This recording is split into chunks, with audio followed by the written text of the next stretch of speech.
Fala isso, cachorro, beleza? Estou de volta, meu irmão, porque acabou acontecendo após a final da Copa do Brasil com o título do Flamengo diante do Galo, né? A repercussão da fala do Gabriel, né? O Gabigol deu uma entrevista no final do jogo dizendo que não vai ficar no Flamengo, falou da não continuidade dele no clube, falou do Tite também, que, né, segundo ele não respeitou ele como jogador, né? Eu vou falar as aspas aqui, vou comentando isso, mas na página do Cruzeiro do Globo Esporte tem o anúncio de que o Gabriel acertou a contratação, né? O Gabriel foi contratado pelo Cruzeiro pelo período de 4 anos, tá? Mas, durante a declaração dele, ele não externalizou o clube que ele vai na próxima temporada. Lembrando que o Santos também estava na disputa aí com o Cruzeiro, né? Mas já chegou a ser falado dele de Cruzeiro na janela do meio do ano e a gente vai comentar sobre isso, tá? A tendência é que ele feche com o Cruzeiro mesmo, inclusive tá na capa aí, tô indo na onda da informação do Globo Esporte de que já existe um acerto entre Cruzeiro e Gabriel para a próxima temporada, tá certo? Vamos lá. Bom, eu fiz o pós-jogo aqui, é o vídeo anterior, você pode ir lá assistir. Não vai ter edição isso aqui, até porque o Cascão não está em casa para editar. Então vai ser no pelo. Mas você pode voltar no vídeo anterior e ver eu faço o pós-jogo. Eu nem citei disso porque logo que acabou o jogo, eu fechei as coisas para poder gravar o pós-jogo aqui, né? E falar sobre a partida. Mas ainda no campo, o Gabriel deu umas declarações sobre o fim de ciclo dele no Flamengo, né? Coroando com esse título de Copa do Brasil, né? São 180 gols, cara, que o Gabriel fez. Deixa eu só conferir quantos gols ele fez, só pra falar o número certo. 160 gols em 305 partidas pelo Flamengo, né?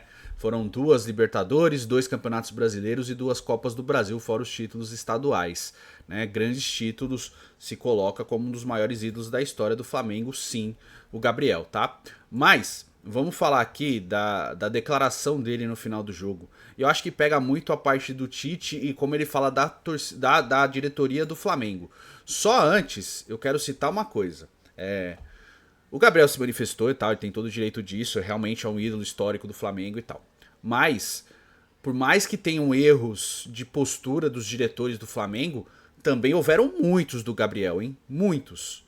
Muitos. E não é porque ele tá acertando com outro clube e tal, que não é o meu time, que eu não falei disso. Já falei disso no passado, já falei em declarações recentes, inclusive, que faz 2, 3 anos que o Gabriel oscila e não joga bem, tá? Ele tem momentos muito importantes, ele jogou muito o primeiro jogo da final da Copa do Brasil, nesse ele não foi tão bem, mas jogou muito, foi decisivo, mas já fazia, essa temporada toda do Gabriel foi muito ruim, a temporada anterior dele foi muito ruim também, então é um jogador que oscilou muito negativamente, tá? Então teve aquele momento da polêmica do doping, algumas declarações muito ruins, os momentos que ele veste camisa de outros clubes, aquela foto com a camisa do Corinthians, que ele vestiu sim uma camisa do Corinthians, tá? Balançar a camisa do Palmeiras, falar que é torcedor do Santos. Assim, eu entendo o jogador ter essas liberdades, eu entendo realmente. Inclusive de assumir o time que torce e tal, tudo certo, isso aí é normal, tá? Porém, você tem que respeitar a instituição que você defende. Então, por mais que tenham erros dos diretores do Flamengo, e para quem acompanha a gente sabe que eu já falei muito da diretoria do Flamengo, de quanto eu acho eles ruins, né? São diretores com muitos, que tem muita verba, tem muito dinheiro para trabalhar, tem acertos sim, mas como eles gerem mal o Flamengo, cara, um time que extremamente oscilante no que dá respaldo para treinador. Não é o caso do Tite, que eu acho que tem que ser demitido, mas em outros momentos aí, a saída do Dorival Júnior, vários momentos aí que a gente já criticou a diretoria do Flamengo, inclusive no tratar com jogadores e de como lidar com o elenco do Flamengo em muitos momentos, né? Uma diretoria que se pauta muito por rede social, e a gente já falou sobre isso de algumas vezes.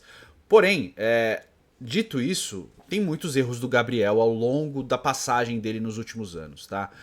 O Gabriel tem um salário muito alto, ele recebe 1,5 milhão por mês, e em muitos momentos ele foi aquém do que se esperava. E não é só a passagem do Tite. Em outros momentos antes do Tite. A última vez que o Gabriel tenha jogado mesmo bem foi quando a passagem do Dorival Júnior, que ele fez dupla de ataque com o Pedro. Ali foi o meu último grande momento do Gabriel no Flamengo. Depois, só agora com o Felipe Luiz, nessa fase final de temporada, mas ainda assim errando muito, coroando com a grande final que ele fez. Então é um jogador de jogo grande, isso tem que ser levado em consideração. mas foi um período muito conturbado para ele. E todo esse período tem erros dos dois lados, mas não dá para isentar o Gabigol das falhas dele, porque tiveram muitas também, né? A relação desgastada com o torcedor, mas mesmo assim, levando em conta a idolatria e tudo que ele fez, e realmente sendo importante, é óbvio que o torcedor vai comprar o barulho do jogador, porque afinal é ele que entra em campo, é ele que resolve as partidas, mas sim, houveram muitos erros por parte do Gabigol. No final do jogo, depois da confirmação do título, ele falou que era a última partida dele, né, a última final dele, né, que ele não vai ficar no Flamengo na temporada que vem. Eu queria colocar o vídeo aqui, mas eu não posso, então eu vou ler as aspas, né, porque se colocar o título aqui eu perco a monetização, mas vou ler as aspas que ele falou, tá? Foi um ano muito conturbado para mim individualmente. Houve a questão do doping, depois um treinador que não me respeitava como jogador, e aqui óbvio ele tá falando do Tite, e realmente, o Tite e o Gabigol nunca tiveram uma proximidade. Por quê? Porque o Gabriel esperava chances na seleção brasileira que ele realmente mereceu, e a gente tem que citar isso, e o Tite, ele sempre fez o mínimo para convocar um jogador atuando no futebol brasileiro, e a gente sabe também, né? O Tite sempre preferiu jogadores do futebol europeu, e tá aí tudo bem, porém, assim, para um jogador que está no futebol europeu receber uma convocação, ele tinha que fazer o mínimo. Para um jogador receber uma convocação atuando no Brasil, ele tinha que fazer o máximo, render muito, ganhar título, ser artilheiro, aí ele recebeu uma convocação. Né? Que é o caso do Gabriel, tá? Só que em outro momento o Tite foi convocando jogadores do futebol internacional que não tinham rendido o mesmo que o Gabriel jogava no Flamengo. E até aí tudo bem, porque o treinador tem as suas predileções. Mas, por exemplo, eu vou citar 2 jogadores aqui que eu até acho que poderiam vestir a camisa da seleção brasileira, não acho eles ruins. Mas que o Gabriel em determinado momento foi melhor. O Richarlison e o Matheus Cunha, que tiveram muitas chances com o Tite. O Gabriel teve pouquíssimas chances. A gente chegou a falar aqui que ele merecia uma sequência como 9 da seleção brasileira para ser testado efetivamente, mas o Gabriel com o Tite jogou de ponta direita, ele não jogou de 9. Então é óbvio que ele não rendeu o suficiente, tá? Então, continuando aqui. Durante esses momentos, nunca tentei externar isso de forma alguma, mas foi um período horrível para mim, continuou o Gabigol. Mas sempre trabalhei, sempre busquei melhorar, sempre tentei mostrar para ele que eu poderia ajudar de alguma forma. Aí a matéria continua. O jogador do Flamengo reforçou o carinho pelo clube, se declarou, mas lamentou o fim da negociação de renovação com o rubro-negro. Eu estou muito emocionado, tenho carinho pelo Flamengo. Agora é aproveitar bastante esses jogos que faltam e poder me despedir bem da torcida. Não fico no Flamengo. Nesses últimos anos houve negociações, o presidente, a diretoria apertaram minha mão, do meu pai, da minha mãe, e depois aconteceram coisas que eu realmente não gostei. Sempre soube das coisas por podcast, né? Porque realmente o Landim, principalmente, falou muito sobre o Gabriel em podcasts. E nunca falaram comigo pessoalmente. Falei com o Marcos Braz para ficar por 2, 3 anos. Mas nunca houve uma proposta do Flamengo, afirmou o Gabriel. Agora é curtir esse momento. Aí ele é perguntado se ele para qual clube ele vai na temporada que vem. Ele não responde. Ele fala, agora é curtir esse momento até dia 31/12. Né? Até lá, sou jogador do Flamengo. Vou curtir bastante. Foi uma passagem incrível. Incrível. Eu amo todo mundo muito, muito. Amo os jogadores, a torcida, e agora eu vou aproveitar. Né? E aí ele falou do Felipe Luiz. Quando o Felipe chegou, ele sabia que eu estava treinando, sabia que eu estava trabalhando. Creio que esses 2 gols no jogo de ida foi fruto de um trabalho que eu fiz no ano passado e no começo do ano. Muito feliz, mais um título, mais uma marca histórica. Ele se despede do Flamengo, né? Pode ser que ele marque mais alguns gols, mas né, em 6 anos marcou 160 gols em 305 jogos pelo clube, ganhou, entre outros títulos, 2 Conmebol Libertadores, 2 Campeonatos Brasileiros e 2 Copas do Brasil. Então, obviamente, são 6 títulos de grande porte pro Gabigol desde 2019, cara. Então, 5 anos, 6 títulos grandiosos. Né? É realmente uma passagem extremamente marcante, se consolida como um dos maiores ídolos da história do clube. Já falei em outro momento que o Gabriel pode ganhar 10 Libertadores, que ele nunca vai ser maior que o Zico pro torcedor do Flamengo, tá? Porque a representatividade do Zico é completamente diferente e tal. Mas o Globo Esporte, através dos jornalistas Janir Júnior, Gabriel Duarte e Pedro Rocha, afirma: Cruzeiro acerta com Gabigol, que deixará o Flamengo em 2025. Tá bom? A matéria é bem curta, eu vou ler rapidinho, né? O Cruzeiro acertou a contratação de Gabigol. O jogador anunciou sua saída do Flamengo depois do título da Copa do Brasil nesse domingo, com a vitória de 1-0 sobre o Atlético Mineiro na Arena MRV. A diretoria do Cruzeiro trata o atacante como o principal investimento em termos salariais para a próxima temporada e ofereceu ao jogador um contrato de 4 anos. O clube mineiro luta por uma vaga na próxima Libertadores.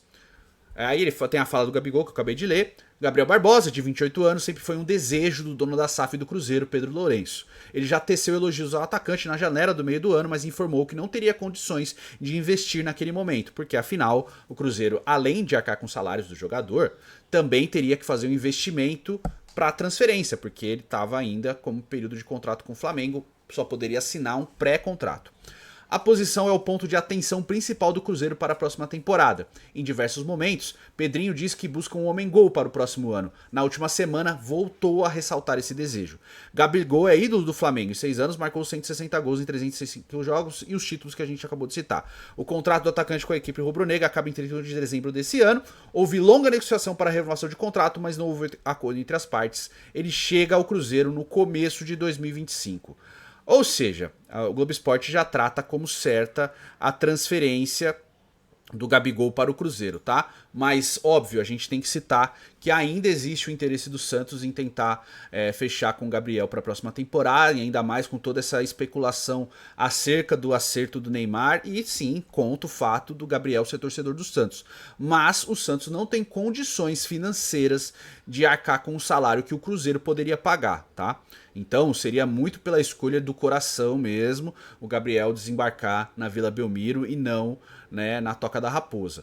Acho que o Gabriel vai acertar com o Cruzeiro mesmo. Acho que essa tendência é a que vai seguir, tá? Por mais que ele seja torcedor do Santos, o jogador é profissional e ele vai para onde tiver o melhor trabalho, o melhor contrato e etc. Eu acho que a tendência é que o Gabriel acerte realmente com o Cruzeiro para a próxima temporada. O Santos que aguarde ou busque uma outra alternativa. Mas existia muito nessa semana essa especulação forte do acerto do Gabriel e que o Neymar teria conversado com ele e tal, que ele vai voltar pro Santos, provavelmente em julho, tá? Não em janeiro, mas que existe essa conversa, que ele queria jogar junto com o Gabriel no Santos.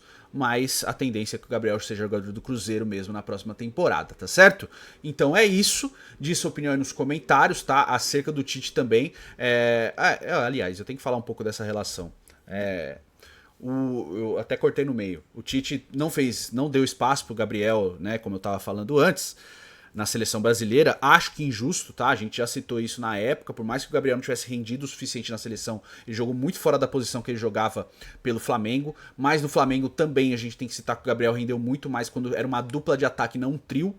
Tá bom? Ele jogou no Santos como um ponta direita e deu muito certo, principalmente em 2014 e 15. Mas o fato é que o Gabriel, na grande fase da carreira, 2018, 19, 20 e 21, ele era mais um 9, né? Em 21, em 22 ele jogou um pouco mais como um segundo atacante, com o Pedro como referência, mas na seleção o Tite nunca deu esse espaço para ele. E aí tem um momento conturbado, depois do título de 2022, se eu não me engano, o Gabriel zoou o Tite, né? Nos títulos, né? Zoa, xinga o Tite e tal na comemoração da torcida, porque afinal ele não tinha recebido chances na seleção, e o Tite ficou desgostoso com isso, cara. Por mais que fale que não, a postura do Tite com relação ao lidar com o Gabigol ao longo da passagem dele no Flamengo foi muito ruim, tá? Por mais que o Gabriel não rendesse o esperado, o Tite muitas vezes escalou o Carlinhos e não o Gabriel, sabe? E, óbvio, não tem nem comparação. O Gabriel 20% é melhor que o Carlinhos no máximo, sabe? Então o Tite errou muito também no lidar com o Gabigol ao longo da temporada. Por mais que tivesse todas as especulações acerca de uma saída dele, eu acho que sim, elas se intensificaram justamente porque o Tite não deu espaço pro cara. E o cara vendo que não ia jogar, obviamente com um grande salário, ele quer jogar também. E aí ele resolve tomar um outro rumo. Então a escolha do Flamengo pelo Tite, obviamente, foi uma rota de colisão com um dos seus principais ídolos. E isso acabou acarretando nessa saída dele. Então o Tite foi muito mal no lidar com o Gabriel também. Até porque o técnico é o gestor do elenco. Ele tem que saber lidar, ele tem que chamar o jogador e conversar sobre isso, né? E como o Gabriel falou aqui, a maioria das coisas ele ficou sabendo pela imprensa ou por declarações em podcasts e tal. Então, eu acho que faltou um pouco de olho no olho por parte tanto da diretoria do Flamengo quanto do Tite de lidar com o jogador. Por mais que ele tivesse momentos muito ruins nos últimos anos, eu acho que é um ativo, sempre foi um ativo importante. Eu acho que tinha uma maneira de lidar com um pouco mais de cuidado também nessa gestão, nessa relação aí com um ídolo importante. E o Flamengo não soube lidar, né? Não dá pra colocar tudo nas costas do Tite. Eu acho que ele tem muita responsabilidade nessa relação, mas eu acho também que a diretoria do Flamengo errou muito em não saber contornar e não tentar lidar de uma maneira melhor com a relação dos dois. Então eu acho que acabou culminando nessa saída, tá? Mas é isso, enfim, agora eu consegui concluir o raciocínio, quase esqueci. Diz a sua opinião nos comentários, tá certo? A gente se vê no próximo vídeo. Fique com Deus, tamo junto e até a próxima. Valeu!